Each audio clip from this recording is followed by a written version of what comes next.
एक दिन शहंशाह अकबर नाई से अपनी हजामत करवा रहे थे।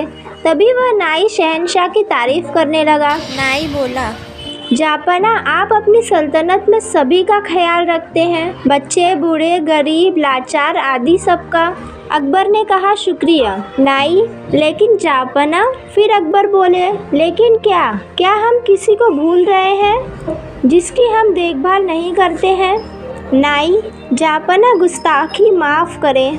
क्या कभी आपने बड़े बूढ़े यानी पूर्वजों के बारे में सोचा है जो दुनिया छोड़कर स्वर्ग चले गए हैं? अकबर बोले, लेकिन हम तो उनका भी ख्याल रखते हैं, उनके लिए दुआ करते हैं, उनकी याद में हमने शाही मकबरे बनवाए हैं।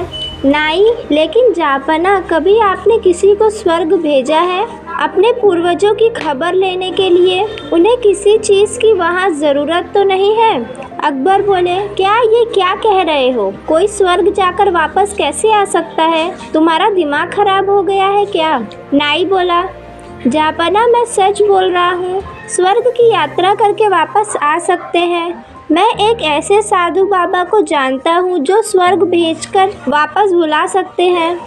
आप चाहे तो वजीर अब्दुल से कहकर उस योगी को बुला सकते हैं। अकबर बोले, ठीक है, तुम कल ही वजीर अब्दुल को कहकर योगी को बुलवाओ। फिर अगले दिन वजीर अब्दुल उस योगी बाबा को लेकर आते हैं। वजीर अब्दुल, जापना वो दरवाजे के बाहर खड़े हैं, आपकी इजाज़त हो तो बुलवाया जाए? अकबर बोले, हाँ, बाबा को बुलवाया जाए। अकबर बोले, हमने सुना है कि योगी जी आप किसी को भी स्वर्ग भेजकर वापस बुला सकते हैं, क्या ये बात सच है? योगी राज, हाँ, मैं किसी को भी स्वर्ग भेजकर वापस बुला सकता हूँ। अकबर, हमें भी अपने पूर्वजों के बारे में जानकारी चाहिए, वो स्वर्ग में कैसे रहते हैं, उन्हें वहाँ किसी चीज़ की ज़रूरत तो नहीं है? योगी राज, आप किसी भरोसेमंद इंसान को स्वर्ग भेज सकते हैं जो स्वर्ग के मुंह में न फंसकर वापस आ सके। वजीर अब्दुल बोले, जापना, आप बीरबल को इस काम के लिए भेज दीजिए। बीरबल से ज़्यादा भरोसेमंद और कौन हो सकता है? अकबर, बीरबल, क्या आप हमारे लिए स्वर्ग जाएंगे? बीरबल, जी जापना, मैं स्वर्ग ज़रूर जाऊंगा, लेकिन उससे पहले मैं बाबा से कुछ पूछना चाहता हूँ। योगी राज, इस यात्रा में कितने समय लगेंगे? योगी राज, इस यात्रा में कम से कम 2 महीने लगेंगे, अगर तुम स्वर्ग की सुख में न फंसो तो। बीरबल, योगी जी, आप मुझे स्वर्ग कैसे भेजेंगे? योगी राज, मैं एक पवित्र आग जलाऊंगा, उसमें तुम्हें प्रवेश करना है। वैसे तो यह क्रिया किसी भी जगह की जा सकती है, लेकिन हम इसे गंगा नदी के किनारे करेंगे।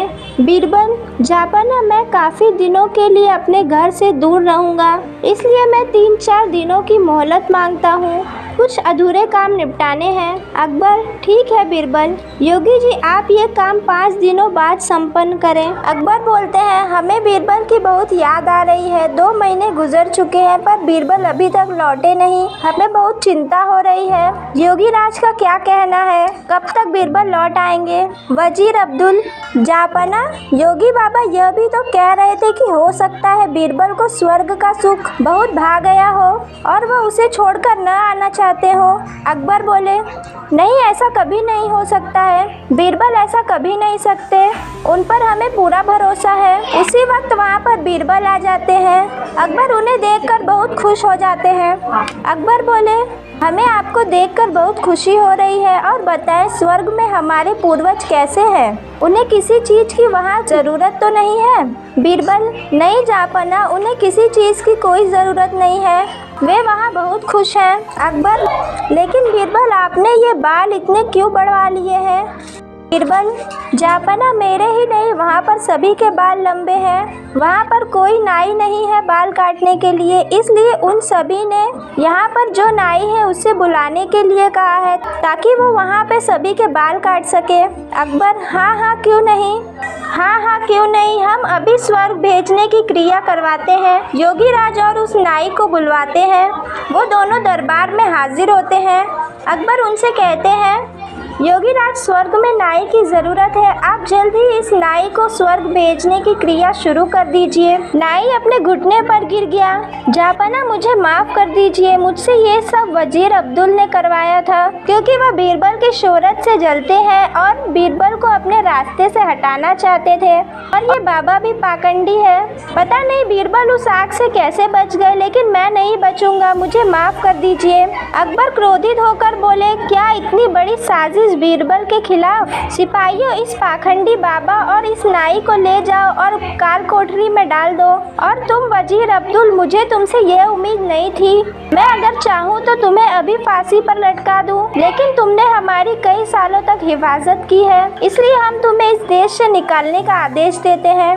अच्छा मेरे बुद्धिमान दोस्त, ये बताओ कि तुम्हें इस साजिश का कैसे पता लगा? बीरबल बोले, जापाना, जब मैंने योगीराज के मुंह से आग में प्रवेश करने वाली बात सुनी तो मुझे लगा कि दाल में कुछ काला है। तभी तो मैंने आपसे 5 दिनों की मोहलत मांगी और मैंने उस 5 दिनों में एक ऐसी सुरंग तैयार करवाई जो उस जगह से सीधे मेरे घर को जाता हो। जापाना, जब योगीराज ने आग जलाई तो मैं सीधे उस सुरंग पर खड़ा था जो मेरे घर तक जाती है। योगीराज की आग जलाते ही मैं सुरंग का दरवाजा खोलकर अपने घर पहुंच गया।